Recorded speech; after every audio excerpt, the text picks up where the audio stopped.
안녕하세요 여러분. 궁아저씨의 경제연구소입니다. 오늘은 다가오는 대선에 대해 중요한 이야기를 나누고자 합니다. 이번 대선은 그 어느 때보다도 중요한 선거가 될 것입니다. 특히 윤석열 대통령이 이미 탄핵된 상황에서 진행되는 선거이기 때문에 정치적 불안정성과 사회적 변화가 중요한 변수가 될 것입니다. 윤석열 대통령의 탄핵 이후 대한민국은 새로운 정치적 전환점을 맞이하게 되었고, 이번 대선은 단순한 정권 교체를 넘어 대한민국의 미래를 결정짓는 중요한 순간이 될 것입니다. 먼저 더불어민주당의 대표 이재명 의원에 대해 이야기해 보겠습니다. 이재명 대표는 현재 높은 지지율을 기록하며 대선 후보로서 강력한 입지를 보이고 있습니다. 최근 여론조사에 따르면 이재명 대표의 지지율은 약 35%에서 40%를 오가는 상황입니다. 이는 더불어민주당 내에서 사실상 확고한 대선 후보로 자리 잡고 있다는 뜻이기도 합니다. 그럼에도 불구하고 이재명 대표에 대한 법적 논란은 여전히 큰 이슈로 남아 있습니다. 특히 이재명 대표는 5월 1일에 중요한 재판을 앞두고 있는데요. 이 사건은 대장동 개발 사업과 관련된 혐의로 진행되고 있으며, 이번 재판은 TV 생중계로 방송될 예정입니다. 이 재판의 결과는 이재명 대표의 대선 캠페인에 큰 영향을 미칠 것으로 보입니다. 이재명 대표는 그동안 대장동 사건과 관련된 혐의를 부인해왔으며 자신은 정치적 탄압의 희생자라고 주장하고 있습니다. 그러나 여론은 아직 갈리고 있는 상황입니다. 일부 유권자들은 이 대표의 법적 논란이 대선에 악영향을 미칠 것으로 우려하고 있지만, 또 다른 유권자들은 그가 무죄를 입증할 수 있을 것이라고 기대하고 있습니다.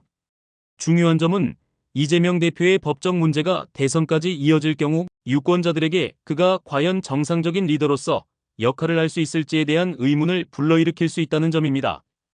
이재명 대표가 높은 지지율을 기록하고 있지만 그를 둘러싼 법적 논란과 사회적 논란은 여전히 중요한 변수로 작용하고 있습니다. 최근 몇 가지 여론조사에서는 이재명 대표의 지지율이 소폭 하락한 결과가 나왔습니다. 예를 들어 4월 20일 발표된 여론조사에서는 이재명 대표의 지지율이 38.4%로 나타났고, 이는 이전 조사에 비해 2.3%포인트 하락한 수치입니다. 반면 다른 여론조사에서는 여전히 이 대표가 민주당 내에서 가장 높은 지지율을 기록하며 대선 후보로서의 입지를 굳건히 유지하고 있다는 결과도 나왔습니다. 이제 보수 정당 측의 상황을 살펴보겠습니다. 국민의힘은 처음에는 김문수, 안철수, 한동훈, 홍준표 등 다양한 후보가 거론되었으나 최근에는 김문수 후보와 한동훈 후보로 좁혀졌습니다. 특히 국민의힘 내부에서는 5월 1일부터 2일까지 진행될 최종 대선 후보 경선이 큰 주목을 받고 있습니다. 국민의힘 대선 후보는 당원 투표 50%와 국민 여론조사 50%를 합산하여 최종 승자가 가려지는데요. 이 방식은 당원들의 목소리와 국민들의 여론을 고루 반영하기 때문에 결과적으로 누구에게 유리하게 작용할지가 큰 관심을 모은 상황입니다.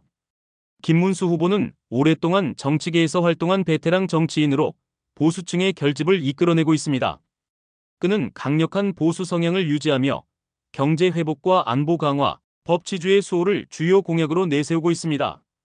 김문수 후보는 특히 전통적인 보수층과 지역 기반을 바탕으로 지지를 확고히 하고 있으면 이번 대선에서 보수 정당의 단결을 이끌어내기 위해 여러 전략을 펼치고 있습니다. 한동훈 후보는 상대적으로 젊은 이미지와 신선한 아이디어로 보수층 내에서 새로운 변화의 아이콘으로 떠오르고 있습니다. 한동훈 후보는 법조인 출신으로 실용적인 정책을 중심으로 선거 운동을 펼치고 있습니다. 그는 특히 30대 후반과 40대 초반의 유권자들 사이에서 강한 지지를 얻고 있으며 경제와 사회적 변화를 원하는 유권자들에게 어필하고 있습니다. 그의 약점은 상대적으로 짧은 정치 경험과 일부 보수층의 불신을 받고 있다는 점이지만 젊은 세대와의 소통에서는 강점을 보이고 있습니다. 이와 더불어 최근 정치권에서는 한덕수 대통령, 국무대행이 무소속으로 대선에 출마할 가능성이 제기되고 있습니다. 한덕수 국무대행은 경제 및 외교 분야에서 강한 경험을 바탕으로 특히 안정적인 국가 운영과 경제 회복을 주요 공약으로 내세우고 있습니다. 그의 출마가 주목되는 이유는 국민의힘과의 단일화 가능성 때문입니다. 한덕수 국무대행이 무소속으로 출마하더라도 국민의힘과의 협력을 통해 보수 진영의 결속을 이끌어내는 시나리오가 현실화될 수 있다는 점에서 그의 대선 출마 여부가 중요한 변수로 떠오르고 있습니다. 국민의힘 후보들은 그동안 각기 다른 방식으로 지지층을 공략해왔습니다. 김문수 후보는 당내 강경 보수층을 중심으로 지지세를 다지고 있으며 한동훈 후보는 중도층과 젊은 세대를 대상으로 한 정책을 강조하고 있습니다.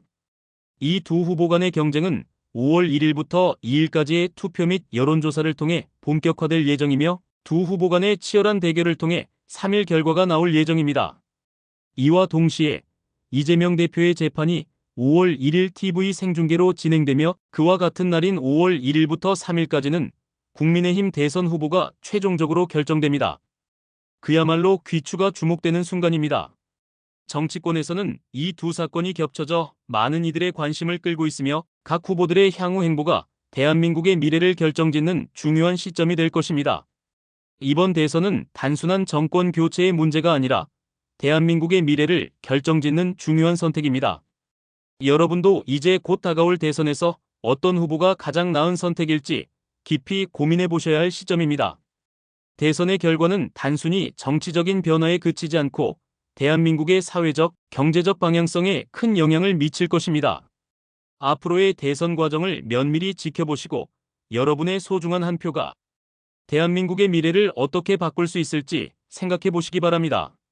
오늘 말씀드린 내용이 여러분께 도움이 되었길 바랍니다. 궁아저씨의 경제연구소 구독과 좋아요 부탁드립니다. 감사합니다.